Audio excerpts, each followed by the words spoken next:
YCP నాయకులను, యువజన విభాగం నాయకులను, విద్యార్థి విభాగం నాయకులను ఎక్కడికక్కడ చెక్ పోస్టులు పెట్టి వందల మంది పోలీసులను పెట్టి అడ్డగించడం నిజంగానే చాలా బాధాకరమైనటువంటి అంశం.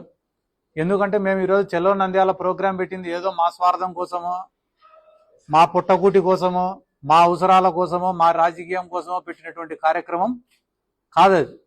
భావితరాల భవిష్యత్తు కోసం, ఈ రాష్ట్రంలో ఉండే పేద యువకుల కోసం, పేద ప్రజల కోసం, వాళ్ళ బాగోగులను కాపాడడం కోసమే మేము ఈరోజు చలో నంద్యాల కార్యక్రమాన్ని పెట్టడం జరిగింది. కానీ ఈరోజు కూటమి వాళ్ళు ఎందుకు వీటన్నిటిని కూడా అడ్డుకుంటున్నారంటే గాన ప్రజల్లో వాళ్ళపైన తీవ్రమైన వ్యతిరేకత ఉంది. అది ఏదో ఈ ప్రైవేటైజేషన్ ఒకటే కాదు, ఈరోజు పెరిగిన విద్యుత్ ఛార్జీలపైన కావచ్చు. ఈరోజు ఇదే కర్నూలులోనే చాలా మంది మేము ఏదైనా ప్రెస్ మీట్ పెడితే వెంటనే స్పందించి సిద్ధార్థని కథ చూస్తామని మాట్లాడేటోళ్ళు ఎక్కువైనారు ఈ మధ్య. కానీ వాళ్ళు స్పందించాల్సింది సిద్ధార్థ రెడ్డి పైన, ఇక్కడ కూర్చున్న వైఎస్ఆర్ కాంగ్రెస్ పార్టీ వాళ్ళపైన కాదు.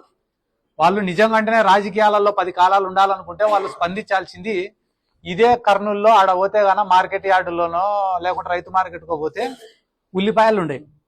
వాటి రేట్ ఎంత ఉందో దానిపైన స్పందిస్తే బాగుంటుంది. ఎందుకంటే ఉల్లి రైతులు ఆత్మహత్య యత్నం చేసుకుంటున్నారు ఈ జిల్లాలో. ఒకవేళ ఉల్లి పంట వేసినా కూడా దాన్ని పాసి మళ్ళీ కొత్త పంట వేసుకుంటున్నారు రేటు లేదని. ఒక ఉల్లికి మాత్రమే కాదన్న, టమోటా రైతులు నిన్న కాక మొన్న వాళ్ళు పండించిన పంటను వాళ్ళ కాళ్ళతో వాళ్ళే తొక్కుతున్నారు. ఇక్కడున్న తెలుగుదేశం పార్టీ నాయకులు కానీ, పెద్ద పెద్ద బడా నాయకులు కానీ, చోటా నాయకులు కానీ అందరు కూడా దానిపైన స్పందిస్తే ప్రజలు హర్షిస్తారు. ఈరోజు మేము ఎందుకు ఈ చెల్లో నంద్యాల కార్యక్రమం పెట్టినామంటే గాన కేవలం వైఎస్ఆర్ కాంగ్రెస్ పార్టీనో ఇక్కడ ఉండే నాయకుల అవసరమో కాదు దీన్ని అడ్డుకోవడం.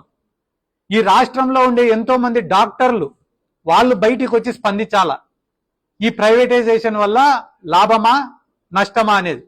ఎందుకన్నా గవర్నమెంట్ కాలేజ్ బెస్టా, ప్రైవేట్ కాలేజ్ బెస్టా అనేది మేము ఉదాహరణ చెప్పాల్సిన అవసరం లే. ఈ దేశంలోని ఎడ్యుకేషన్ సిస్టమే మీకు ఇంటర్మీడియట్ అయిపోయిన తర్వాత ఎంబీబీఎస్ ఎంట్రన్స్ రాస్తారు. ఎంబీబీఎస్ ఎంట్రన్స్ రాస్తే గాన బెస్ట్ మార్క్స్ వచ్చిన వాళ్లకు సీట్ ఎక్కడ అలాట్ అవుతుందన్నా? గవర్నమెంట్ లో అలాట్ అవుతుందా, ప్రైవేట్ లో అలాట్ అవుతుందా? గవర్నమెంట్ లో అలాట్ అవుతుంది. ఎవరికైనా తక్కువ మార్కులు వస్తేనో, మెరిట్ అంతగా లేకపోతేనో, ఫైనల్ గా మిగిలిపోయిన కాలేజీలు ఏమైనా ప్రైవేట్ కాలేజీలలో ఉంటే దాంట్లో సీట్ వస్తుంది కౌన్సిలింగ్ లో. అంటే ఈ దేశంలో ఉండే ఎడ్యుకేషన్ సిస్టమే మనకు గైడెన్స్ ఇస్తుంది ఏమని, best colleges or government colleges అని చెప్పి. అటువంటి గవర్నమెంట్ కాలేజెస్ ని నిర్వీర్యం చేసి ప్రైవేట్ పరం చేయాలని అనుకోవడం ఎంతవరకు న్యాయం? లేదు, మేము ది బెస్ట్ ఇన్ఫ్రాస్ట్రక్చర్ ఇవ్వాలనుకుంటున్నాం, అందుకనే ప్రైవేట్ పరం చేయాలని అనుకుంటున్నాం అని అంటున్నారు కొంతమంది. అంటే వీళ్ళు చెప్పే మాట ఏంది, ఈ రాష్ట్రంలో కాలేజీలను డెవలప్ చేయాలన్నా, హాస్పిటల్లను డెవలప్ చేయాలన్నా అది ప్రైవేట్ వాళ్ళతో అవుతుంది తప్ప మా గవర్నమెంట్ చేతుల్లో ఏం లేదని చెప్పి చేతులు ఎత్తేసినారా? మా గవర్నమెంట్ కాడ రూపాయి డబ్బు లేదు, మేము ఏమీ చేయలేమని చెప్పి మీరు చేతులు ఎత్తేసింటే ఆ మాట ఒప్పుకొని ప్రైవేట్ వాళ్లకు ఇవ్వండి, మాకు కూడా సంతోషమే.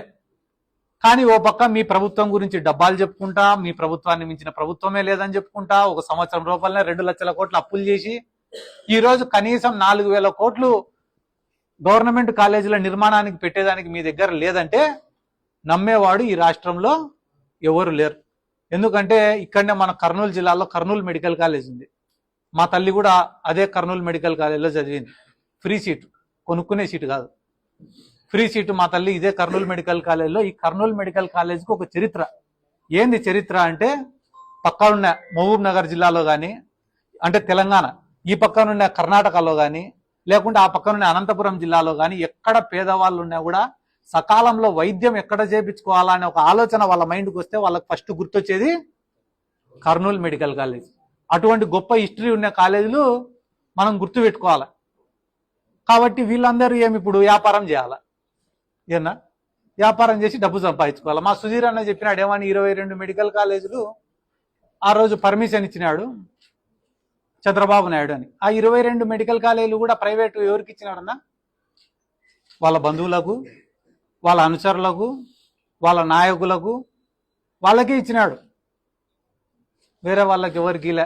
అదే రకంగా రేపు కూడా ఒక 4 టెండర్లకు పిలిచినాడు కదా నిన్న. అవి కూడా ఎవరికి ఇస్తాడు తెలుసా?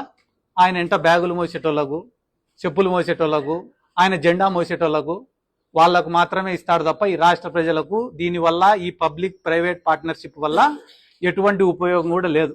ప్రైవేట్ కంపెనీ వాడు ఎవడైనా వచ్చి దీంట్లో పెట్టుబడి పెట్టినాడంటే వాని స్వార్థం లేకుండా ఎవడైనా ₹1 పెడతాడా?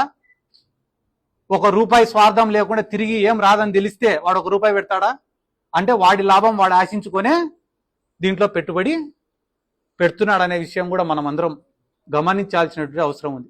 ఎందుకంటే బడా బడా వ్యాపారవేత్తలు ఎవరైనా వచ్చి డబ్బు పెట్టాలనుకుంటే CSR అని ఒకటి ఉంటుంది. ఏంది? కార్పొరేట్ సోషల్ రెస్పాన్సిబిలిటీ అని. దాని కింద వచ్చి ఒక 50 కోట్లు 100 కోట్లు దానమో ధర్మమో చేసి ఆ మెడికల్ కాలేజ్ పూర్తి చేసి మా పేరు పెట్టండి సార్ అని అడిగేటోళ్ళు కొంతమంది ఉంటారు. అట్లా ఏమన్నా పెట్టేదానికి వస్తే మాకు కూడా సంతోషమే. కాబట్టి తప్పుడు ప్రచారాలు చేయడం మానుకొని, ఇంకా నిన్ననే కొంతమంది మాట్లాడడం చూసిన.